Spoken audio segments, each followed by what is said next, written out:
YouTubers, please acknowledge the presence of Mr. Glaister Hall. Hey, I tell you, some people special. Some people special. And I've come this morning in the opening segment, listeners, viewers, audience, to speak directly to Glaister Hall and his people. Because what has happened overnight, imagine, we've been here since Cooper's Pen became a hot matter. Morning, Harold Brady. Since Cooper's Pen became a hot matter last week, Tuesday, I've spent time with you, 4%ers, audience, family members, friends, talking about the issue from various perspectives, making my own views known about how I see this issue of captured land from all parts of the spectrum. And you have heard me morning after morning, empathize, sympathize with the people of Cooper's Pen in Trelawney. And anybody who will say, well, George, no, you have never empathized with the people of Cooper's Pen, or you have never consistently empathized with the people of Cooper's Pen, you've never expressed sympathy for the people of Cooper's Pen, write it in the chat or send me a message if you have my number and tell me that I'm lying. If you acknowledge that what I've said is the truth, that I've come here since Cooper's Pen became a hot matter every morning and empathized and sympathized, say nothing. And why am I going there this morning? Overnight, there has emerged at least two videos. Well, one a post, one an image with a graphic, and another one a post. Clipping the part of the program yesterday where, after I gave the historical context of land settlement in land squatting in Jamaica, and referencing the late Professor Carl Stone, and saying to you that if we used Carl Stone's research as the reference point forward, the benchmark forward, and what he said about the 20% of Jamaicans who live on captured land,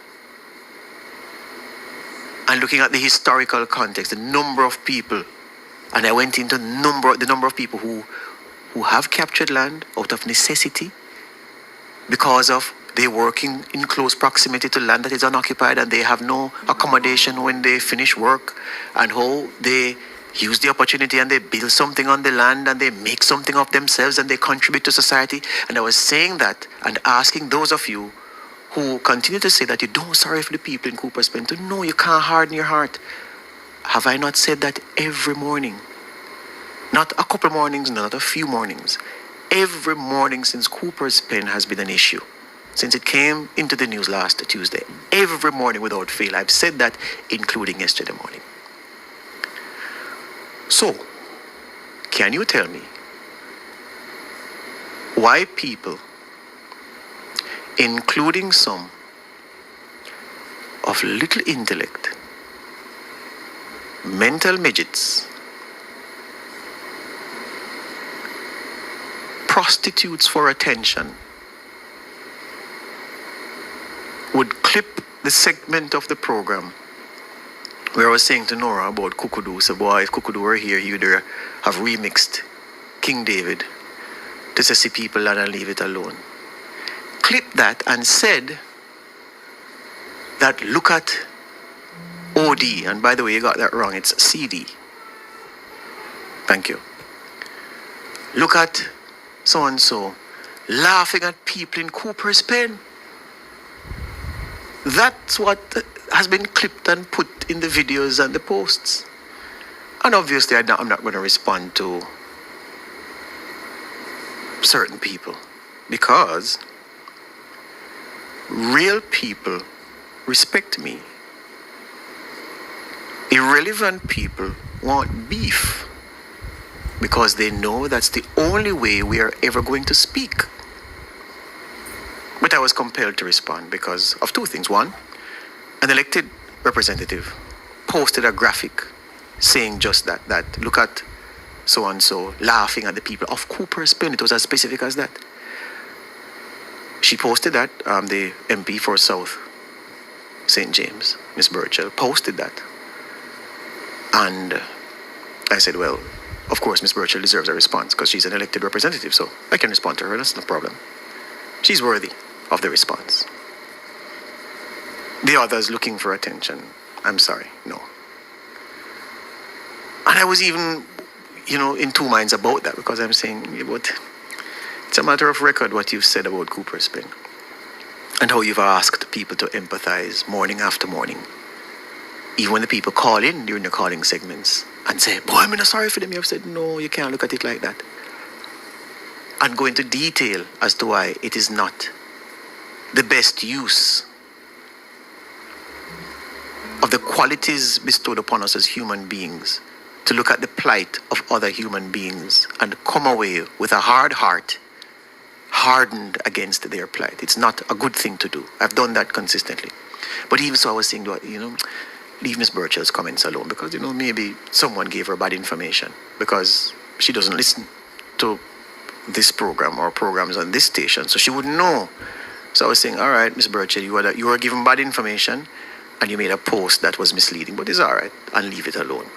But then, driving in, very good friend of mine, educator from Trelawney, who revealed to me that he himself grew up on captured land when his father mashed up the family and kicked him and his mother and his siblings out of the house, and they had to find somewhere to go. And that's where she ended up, and she raised them well, and he is a credit to this country. This high school teacher, football coach, a fine man from Trelawney. Uses initials as DJ. Fine man. And he said someone sent the clip to him, inviting him to condemn me for those views, just on the strength of the clip alone. And he was saying to himself, boy, no man, I have to call George and tell him, boy, this is wrong. But then he said to himself that, boy, no man, well, the man I know is not this kind of man. So he sent it to me and I said, Brethren, somebody sent me this, how this go? I want to see the full thing. He said, I want to see the full thing because I'm not going to believe what this clip is suggesting your attitude to the Cooper's Pen people is. And I explained to him and he said, oh, thank God. Because I no, said, no, sir, you. And he understood exactly what I was doing and what I did. And he said, fine, everything is all right. But you see how people stay. You see how people stay. And people like Glaister Hall, who are here every day, he would even tell them, say, nah, man, that wasn't in reference to Cooper's Pen specifically. And even so, the man, they counterbalance that with a whole heap of time spent asking people, entreating people to be empathetic and sympathetic towards people like those in Cooper's Pen, and especially, specifically, the Cooper's Pen people. You'd have thought that he would have done that, but he didn't do that. This is why you have to talk for yourself. There's this old adage that don't toot your own horn, you have to, especially in these days, because man are going to manufacture horn, and they're going to create sounds, and say this is the sound from you, and tell people that this is the sound that you have crafted. So if you're not making your own sound, how will people know? And as I said, had DJ not said to me that, boy, he felt away preliminarily, but then he was saying to himself, no man, I'm not judge that. So when a good man like that is invited to hate me because of the lies and the trickery, then I have to straighten it out. And as I said, as I've said before, thank God for the army of the 4%ers, because with you I don't need no more army, no. And I know the army of haters is big, but the army of people who understand and who appreciate and who love and respect is bigger. And I know this. So it doesn't really bother me what they say in their lie-infested dens of underachievement and misery. and muck, where they lie and sit cheek by jowl with agents of destruction and misery and darkness, believing if we lie consistently, if we demonize people with zeal, if we continue to do these things, one day the country will fall under our spell and we will be in charge. That has to be the ultimate aim. This commitment to lying, this steadfastness where demonizing people is concerned, where you listen to somebody, almost you set your tape and you say, please God, make him say something, or make him clip and by itself send it out and make people hear it and hate him. Please God, make him cough out a turn. Make him mix up in prepositions. Please God, give us one. Just give us one. That's what they do every day. And I'm unperturbed in real terms because you are here with me every day and you hear what I have been saying about Cooper's Pen. You can bear me out. But boy, sometimes, So were it not for Miss Burchell, an elected representative who's worthy of a response, and my friend DJ, thoroughly decent gentleman, who was troubled. You see, this is the danger of the misinformation and the lies, which is why sometimes I respond, because you don't want well-thinking people who have other things to do. They don't listen and follow and consume as much as they should of what the 4%ers produce. They hear things and they see things and they say, well, no, man. And they get the wrong impression and they turn away from you. You don't want to lose good people. And DJ is a good man. And if we never make a strong impression on him in the time that we've worked together on other projects, he wouldn't even have messaged me. He would just write me off behind my back. I'll see him somewhere and heal him and him cold towards me or him snub me. Because I laughed at the people in Cooper's Pen. Can you imagine that? You all sat and whatever you were doing yesterday and heard me speak. You never heard me say, Nora, Cooper's Pen people, it's that pity Kukudu never there for remix the song for them. I never said that. But guess what? At the CD, I mad them. Break time. Just one more thing on this, So there are some people who have some views that we accommodate them in this chat, And I always tell you that, where profanity is not used and everything, I have no problem with someone expressing certain views. But I have to consider strongly if some of you who revel in the lies being told to destroy people and revel in the hatred, if you really should be among us. Now, here who am I now? Man, words come back to haunt him. Which words? Which words come back to haunt you? Well, alright, who am I? Before you go,